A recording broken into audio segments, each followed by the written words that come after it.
Hi guys, today is my birthday. It's August 1 and I am now 29 years old.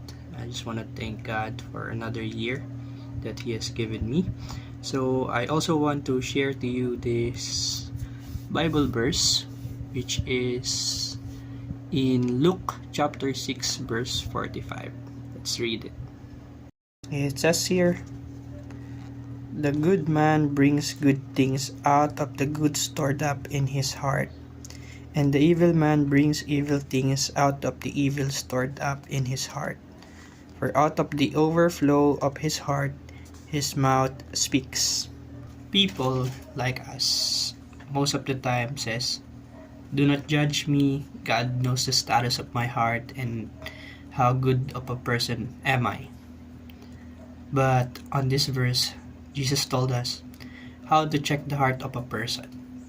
It is by listening to what are they speaking, especially if they are emotional. It says there at the last part, "For out of the overflow of the heart, the mouth speaks." So check yourselves.